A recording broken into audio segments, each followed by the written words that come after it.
आज का जो मुद्दा है वो कश्मीर में जो हमारे रिलीजियस प्लेसेस हैं, जो वहां पे क्रिमेशन ग्राउंड है और वहां पर मंदिरों की जमीनों को जो कब्जा किया हुआ है, आज का मुद्दा मुख्य वही है।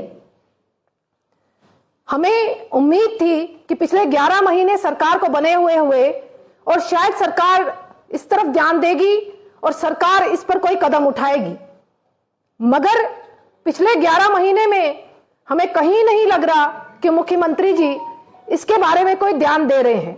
आप सब जानते हैं कि 1990 में जब टेररिज्म पीक पे था, कश्मीरी पंडितों का विस्थापन हुआ और मैक्सिमम हिंदू कश्मीर छोड़कर यहां वहां चले गए।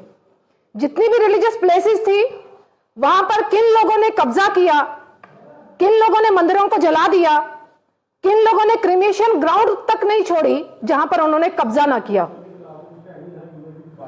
कहा जाता है कि मुख्यमंत्री जो होता है वो हर धर्म का मुख्यमंत्री है, चाहे हिंदू है, सिख है, मुसलमान है, मगर मुख्यमंत्री जी ऐसा करते नहीं दिख रहे। हम हिंदुओं को उम्मीद थी कि कश्मीर में इन जगहों को छुड़ाया जाएगा और एक लोगों के सामने रोड मैप दिखाया जाएगा कि एनसी सरकार का क्या स्टेप है, क्या पॉलिसी है इन मंदिरों से कब्जा उठाने का, ताकि लोग सुकून से वहां पर फिर से जा सके। मगर देखने को नहीं मिल रहा कि मुख्यमंत्री जी अपने किसी भी वादे पर खरे उतरे हैं। चाहे मैनिफेस्टो के जितने भी पॉइंट्स रहे हैं उनके 11 महीने में उन्होंने किसी पॉइंट पर कोई डिसीजन नहीं लिया है। आज भाजपा को हताश होकर, निराश होकर मीडिया को बुलाना पड़ा कि मुख्यमंत्री जी जागो, जम्मू कश्मीर की जनता इंतजार कर रही है कि आप मंदिरों को सही कब करेंगे, आप वहां कब्जा कब छुड़ाएंगे। क्योंकि एलजी सरकार तो अपना काम कर रही थी, मगर 11 महीने से आपकी सरकार है। एलजी सरकार जब तक थी उन्होंने बहुत कोशिश की कि इन जमीनों को छुड़वाया जाए, तो मगर कहीं भी मुख्यमंत्री जी का दायित्व नहीं दिख रहा। मैं यहां पर कुछ मेंशन करना चाहूंगी। जो मेन मंदिर वहां पर है, गणपतयार में गणेश भगवान जी का मंदिर है, जिसका एक रूप महाराष्ट्र में भी है, मगर उस मंदिर को ना तो नजरों में लाया जा रहा है, ना ही उसकी तरक्की के लिए कुछ ऐसा कदम उठाया जा रहा है सरकार की तरफ से। कहा जाता था कि सरकार जो होती है वो कल्चर हेरिटेज को मेंटेन करने के लिए हर स्टेप उठाती है, मगर सरकार की तरफ से ऐसा कुछ भी नहीं दिख रहा। कश्मीर में बहुत से प्रोटेस्ट भी हुए, कश्मीरी पंडितों के द्वारा हुए कि इनको कब्जा छुड़वाया जाए, मंदिरों को फिर से उनके अपने असली रूप में लाया जाए, ताकि हिंदू समाज वहां पर पूजा अर्चना कर पाए। यहां पर मैं कुछ चीजों का जिक्र करना चाहूंगी। जो क्रिमेशन ग्राउंड वहां पर मुख्य में है, जो है उनके बारे में बताना चाहूंगी। वैसे तो वहां पर बहुत से क्रिमेशन ग्राउंड है जिन पर कब्जा हुआ है, मगर कुछ क्रिमेशन ग्राउंड है जो मेन में है। करण नगर में क्रिमेशन ग्राउंड है जिस पर कब्जा हुआ है। बरजुला में, श्रीनगर में भी क्रिमेशन ग्राउंड है, वहां पर कब्जा हुआ है। कृपाल मोचन में, सोपुर में यह भी क्रिमेशन ग्राउंड है जहां कब्जा हुआ है। शोपियन में भी क्रिमेशन ग्राउंड में एनक्रोचमेंट हुई है। यहां की सरकार ने कहा था कि वो कुछ मंदिरों को सही करेगी, उस बारे में अंकित जी बात करेंगे, मगर उसमें से कुछ मंदिर ऐसे हैं जो हमारे माने हुए मंदिर हैं, जो हमारे हिंदू धर्म के लिए सर्वोपरि हैं। हारी पर्वत है वो कश्मीर में है, जिसकी आज दशा क्या है वो सरकार की जिम्मेवारी थी उसको ठीक करना। शीतलनाथ मंदिर है, बारामूला में शिव जी का मंदिर है। आप इस चीज का बिल्कुल ध्यान रखिएगा कि सरकार का दायित्व है कि हर धर्म को लेकर चले। सिर्फ एक कम्युनिटी के मुख्यमंत्री नहीं है आपको हिंदुओं की आस्था को भी मेंटेन करने की जरूरत है। आज का आप लोगों को बुलाने का यही मुद्दा था कि उमर सरकार को जगा पाए, उनके डिपार्टमेंटों को जगा पाए कि जो उन्होंने वादे किए हैं वो वादे पूरे करें। आगे की मैं बात अंकित जी को कहूंगी कि वो आगे की बात को रखें। धन्यवाद बहन रजनी सेठी जी। जिस प्रकार से आपने बताया कि जिस प्रकार से उमर अब्दुल्ला सरकार, नेशनल कॉन्फ्रेंस की गवर्नमेंट हर फ्रंट पे फेल हुई है, फेलियर साबित हुई है। मैं भी इसमें कुछ बातें जोड़ना चाहूँगा। सबसे पहले तो इनका ऐसा कहना था कि वहाँ के जो क्रिमेशन ग्राउंड्स हैं या वहाँ के जो रिलीजियस प्लेसेस हैं उनकी जो लैंड पे कब्जा किया गया है वो वापस उसको बहाल किया जाए। तो मेरे कहने का मुद्दा ये है, अगर ये वहाँ पे अपना रिहैबिलिटेशन की बात करते हैं कि वहाँ पे कश्मीरी जो विस्थापित हैं उनको फिर से वापस लेके जाएंगे, तो किस प्रकार से वो लोग जब वापस जाएंगे, अगर उनके समाज में या उनके परिवार में कोई दुख की ऐसी घटना होती है, वो किस प्रकार से क्रिमेशन ग्राउंड का इस्तेमाल कर पाएंगे। या अगर उनको कोई अपना अच्छे मौके पे वर्शिप करने जाना है या किसी मंदिर में या रिलीजियस प्लेस में उनको माथा टेकने जाना है, किस प्रकार से वो लोग वहां पे जाके अपना वर्शिप कर पाएंगे। साथ ही साथ ये केवल उमर अब्दुल्ला का गवर्नमेंट का फेलियर इस केवल एक फ्रंट पे नहीं है।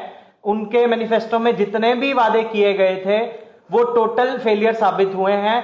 मैं एक स्टेटमेंट कोट करना चाहूंगा, उनकी स्टेटमेंट आई थी मार्च महीने में इसी साल में। Heritage conversation and religious infrastructure scheme के तहत 45 प्रोजेक्ट्स जो हैं और इसमें रिलीजियस साइट्स जो हैं आइडेंटिफाई की गई थी, उन पे ऑलरेडी काम चल रहा था और 73 एडिशनल जो साइट्स को है आइडेंटिफाई किया गया था।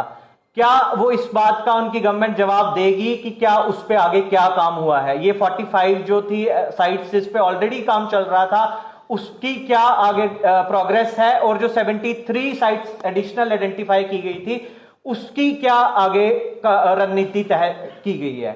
साथ ही साथ मैं जो डिपार्टमेंट ऑफ कल्चर और टूरिज्म जिसको उमर अब्दुल्ला खुद हेड करते हैं, एक ऐसा उनकी तरफ से एक आश्वासन हम चाहते हैं कि यहाँ की जनता को, जम्मू कश्मीर की जनता को मिले, जिससे कि वो बताएं कि जल्द से जल्द और किस टाइम फ्रेम में ये जिसकी हम लैंड ऑक्यूपाई जो हुई है इलीगल तरीके से उसको वापस लाया जाएगा और क्या पॉलिसी है।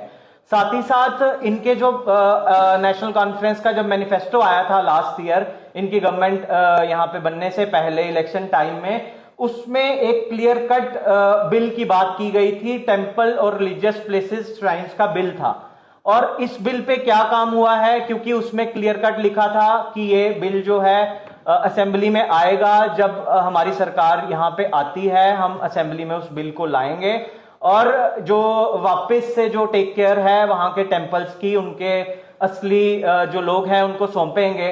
इस बिल पे क्या उनका कहना है, ये बिल कब तक असेंबली में आएगा।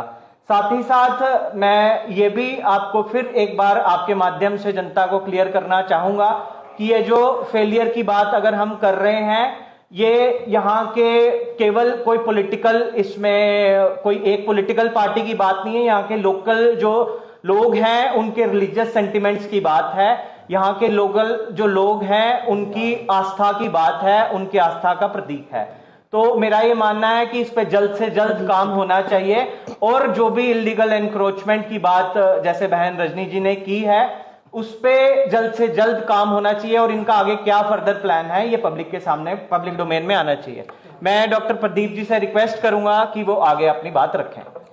इसी बात को आगे बढ़ाते हुए साथियों मैं ये कहना चाहूंगा कि एनसी सरकार जिस मुद्दे के ऊपर यहां पर उन्होंने सरकार बनाई थी, यहां पर सोशियो इकोनॉमिक रेवोल्यूशन की बात करी थी, तो उन्होंने जो टूरिज्म सेक्टर है, जो एक मेन इंडस्ट्रियल सेक्टर है, उसको कहीं ना कहीं इग्नोर किया है।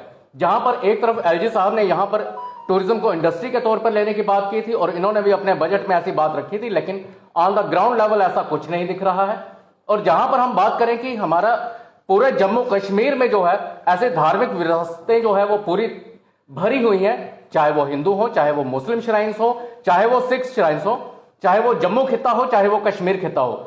अगर हम कश्मीर खिते की अगर बात करें तो वहां पर अगर हम उन प्रॉपर्टीज की अगर रख रखाव नहीं कर सकते हैं, अगर उन प्रॉपर्टीज को जो हम एनक्रोचमेंट से नहीं बचा सकते हैं, उसके लिए हम डेवलपमेंट के लिए काम नहीं कर सकते हैं, तो हम उसको इंडस्ट्री के तौर पे डेवलप नहीं कर सकते हैं। और यह बहुत बड़ा एक धक्का होगा हमारी सोशियो इकोनॉमिक डेवलपमेंट के लिए, क्योंकि being last state Jammu and Kashmir जो मैप में हमारे हिंदुस्तान के, तो उसमें टूरिज्म एक बहुत बड़ी इंडस्ट्री के तौर पे इसने काम करना है, जिसके लिए हमें इंसेंटिव्स भी चाहिए, वहां पर रखरखाव भी चाहिए, वहां पर डेवलपमेंट भी चाहिए, चाहे वो कोई भी श्राइन हो, चाहे हिंदू श्राइन हो, मुस्लिम श्राइन हो, चाहे सिख श्राइन हो। तो इसके लिए हाफ हार्टेड अप्रोच नहीं, एक पूरी तरह से जो है एक फुल फ्लैश यहां पर रोड मैप चाहिए, जिसके लिए उमर अब्दुल्ला को जागना पड़ेगा। सेठी मैम, जी। आप मेरा एक सवाल है, ये जो कब्जे किए गए थे ये तो बहुत पुराने हैं। आपकी ये तो 11 महीने हुए इनकी सरकार को, आप 6 साल एलजी की सरकार थी, सेंटर में भी आपकी सरकार थी, जहाँ पे भी आपकी सरकार थी, तो आप आसानी से ये कब्जे हटाए जा सकते थे जो अभी बात कर रहे हैं। क्या कहेंगे इसके ऊपर आप? देखिए 1990 में विस्थापन हुआ था, उसके उसी दौरान वो कब्जे हुए थे, मंदिरों को जलाया गया था। उसके बाद सरकार जो रही है एनसी की, कांग्रेस की, इन्हीं की सरकारें रही हैं। बिल्कुल एलजी साहब की सरकार रही है। एलजी साहब ने पिछले दिनों में जो टेररिस्ट लोगों ने कब्जे किए हुए जमीनें पर उनको खाली करवाने का काम आप देख रहे हैं मीडिया में, कैसे उनको खाली कराया जा रहा है, उनकी प्रॉपर्टीज को खाली कराया जा रहा है। एलजी साहब अपना काम कर रहे हैं। एलजी साहब आगे भी काम करते हैं, मगर अगर यहाँ पर सुनिए, 6 साल इसका लीगल प्रोसेस होता है संधू जी। लीगल प्रोसेस के तहत वो, क्योंकि उन्होंने वैसे ही डॉक्यूमेंट्स बना लिए हैं, अब वहां पर लोकल इन्वॉल्व हैं, किन लोगों की एनक्रोचमेंट में किसकी हिस्सेदारी है, वही आज हम लोग कह रहे हैं कि मुख्यमंत्री जी को ट्रांसपेरेंट तरीके से लोगों को बताना पड़ेगा कि कौन कौन लोग इसमें मुलविस है, एनक्रोचमेंट किसने की है, चाहे किसी भी रुतबे से वो बिलोंग करते हो, चाहे किसी भी हाई लेवल का वो बिलोंग करते हो।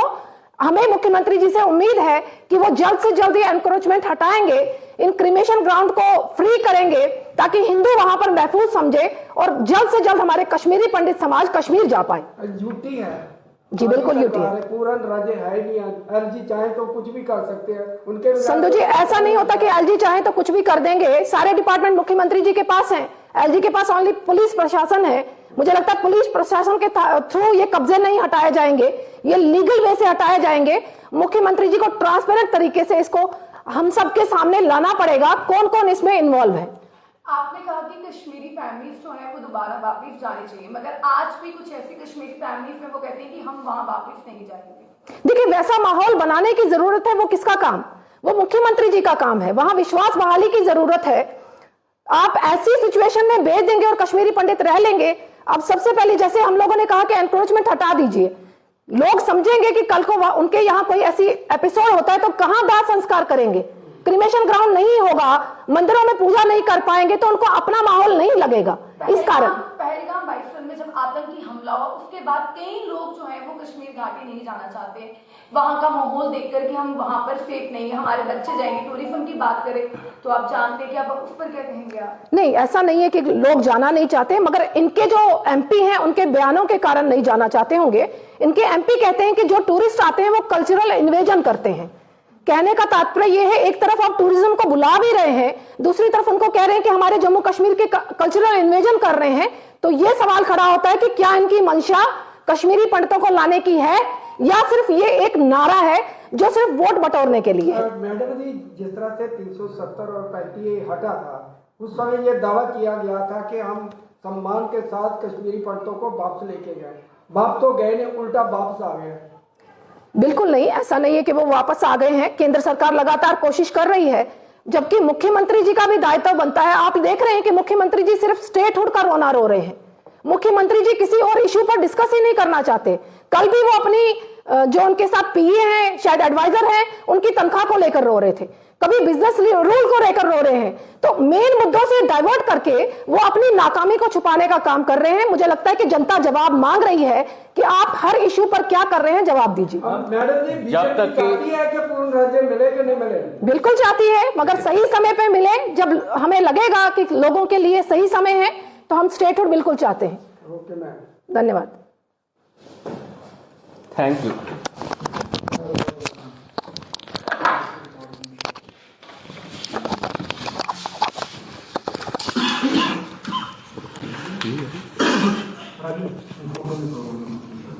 ये किसका है भाई? सायोम पावर सिस्टम लाए हैं नवरात्रि दिवाली स्पेशल ऑफर, वो भी जीएसटी की दरों में कटौती होने के बाद। अब एक्साइड नियो ई रिक्शा मिलेगा 2,60,000 के बजाय मात्र 1,50,000 रुपए में, यानी 1,10,000 रुपए का big discount. Exide neo Bharat e rickshaw अब करे डबल काम, चाहे बिठाओ सवारी या फिर ढोलो सामान। जबकि एक्साइड नियो ई रिक्शा अब हो गया है पहले से अधिक पावरफुल, क्योंकि अब इसमें लगाई है 1200 वॉट की मोटर और नया व बड़ा डिफरेंशियल। जबकि चढ़ाई चढ़ने के लिए अब आ गया है इसमें power gear. Exide neo e rickshaw अब आया है नए फीचर्स व डिजाइन के साथ, जिसमें बड़ा डैशबोर्ड और रूफ कैरियर के साथ rear right side passenger protection bar. जबकि साई ओम पावर सिस्टम अब दे रहे हैं एक्सचेंज ऑफर, जिसमें कोई पुराना ई रिक्शा लाए और ले जाए नया एक्साइड नियो ई रिक्शा या Exide neo Bharat e rickshaw. तो देर किस बात की, आज ही आए और ऑफर का लाभ उठाए। हमारा पता है Sai Om power system, last matador stop, Anand Nagar, Bohri, Jammu. Jammu संभाग में डीलर बनने के लिए संपर्क करें 0191 2554 360।